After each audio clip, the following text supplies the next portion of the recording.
What's up, everybody? This is Amon. I'm back reporting to you with all the good stuff. Thank you for joining me. Thank you for giving me attention. I really appreciate it. Today, I am talking about a different topic. It's kind of very different from what I normally speak of, but it's always good to discuss different things. It's always good to discuss a wider range of things, because frame of reference is important. The things that enhance our imagination is having different frames of references and things that go outside our comfort zone, and also things that we're not used to. That expands our knowledge, it expands our awareness, and it actually allows us to talk to a wider group of people. So today, I wanted to talk about a few things, same topic, but it's going to cover a few different things. This one is going to cover pretty much the right to privacy, the Hulk Hogan case that passed a month or two ago. Hulk Hogan, the famous wrestler, probably the biggest wrestling image ever. And he was actually in a big court case with a media news outlet called Gawker. And Gawker is pretty much, they're an entity that what they do is they pretty much tell news stories about celebrities. And a lot of times this media outlet, Gawker, they give media stories, and sometimes those stories infringe on celebrities' privacy. And in this particular case, Hulk Hogan sued Gawker because apparently Hulk Hogan was sleeping with one of his close friend's wife. Any details I get, please forgive me. And Gawker had a sex tape pretty much. Released it, and Hulk Hogan was upset, so he sued them for invasion of privacy. So this was important because a lot of times the law it changes our lives in a way we don't know, and depending on certain outcomes of certain court cases, those outcomes set a precedent for how we should behave, what's legal and what's not legal. So this case was pretty much a right to privacy. Does Gawker, a media outlet, have the right to promote or release a footage of a private act from a celebrity? And their argument is that the celebrity was pretty much already bragging about this exploit with his best friend's wife. So since he made it public, Gawker figures it doesn't matter. It's not an invasion of privacy if it's already known.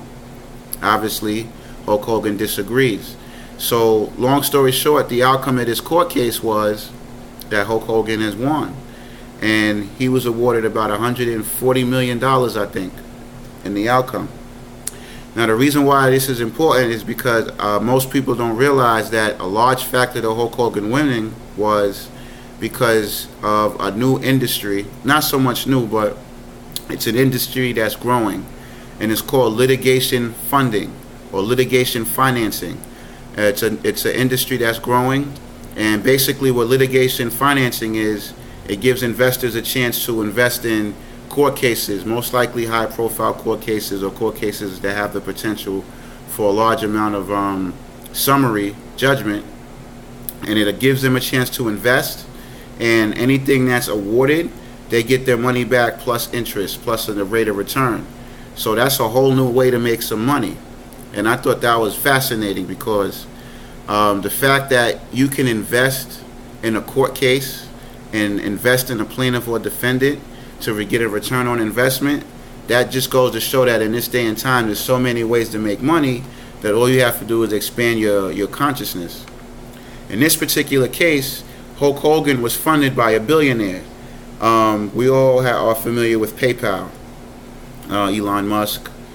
But what most people don't know, well, I'm assuming most people don't know, is that the co-founder of PayPal, his name is Peter Thiel, or Peter Thiel. And Peter Thiel's a billionaire, co-founder of PayPal. He's on the board of Facebook. He just got renewed for the board of Facebook. He was one of the early investors of Facebook. But what happened was Gawker, the same media outlet, some years ago, they published a story that said that Peter Thiel was gay. So after that came out, even though it was openly known that he was gay, he never lived that out. He never liked that. So he's always had a vendetta against Gawker.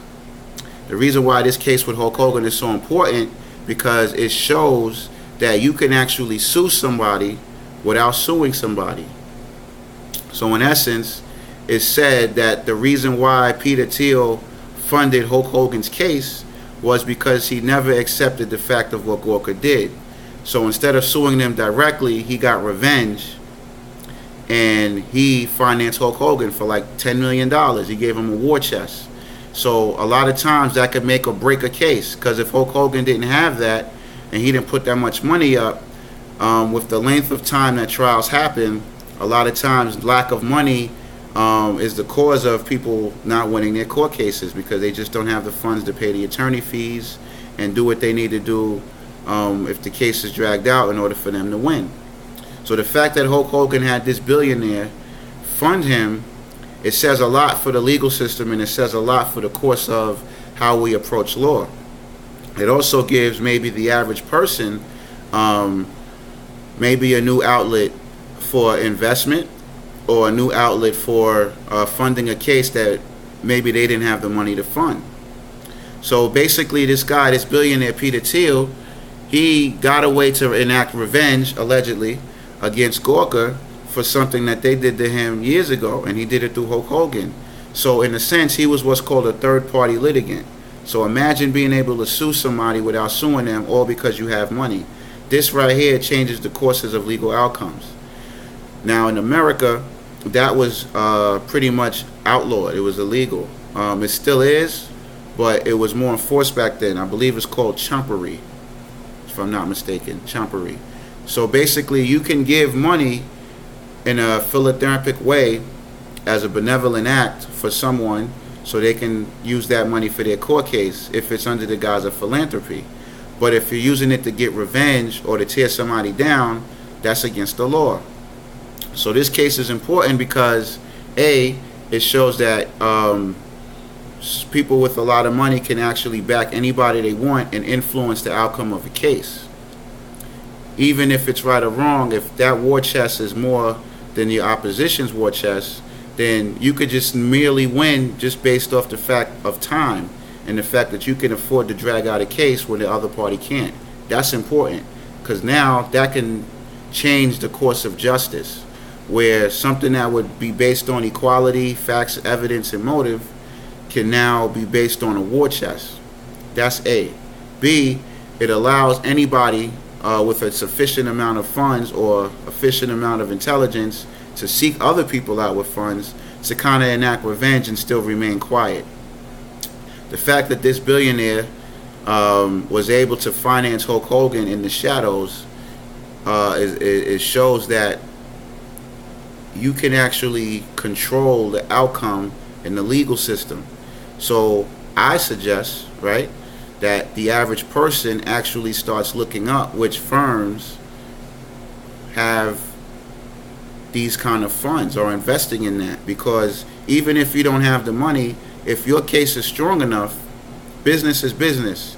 You might be able to find a business that will be able to back your case. And if that's the case, no pun intended, now you have an option of winning. Imagine if, well, that's the thing, a lot of police brutality cases that they don't necessarily have, it's a lot of closed door litigation. But imagine in a case like that where an average person has their rights abused, if they manage to find an equity firm or a company that does that, litigation financing, and they happen to take their case, someone with little to no resources now has a chance. And this is a way you could turn the tables if you ever felt the legal system isn't in your favor. And this is also good capitalism and good business. And this is the mindset that people should get in. Instead of being a victim, you're actually exploring options to make your situation more favorable. So this Hulk Hogan case is very important. And it's also important because it actually shows, it gives a precedent that you can actually have a right to privacy.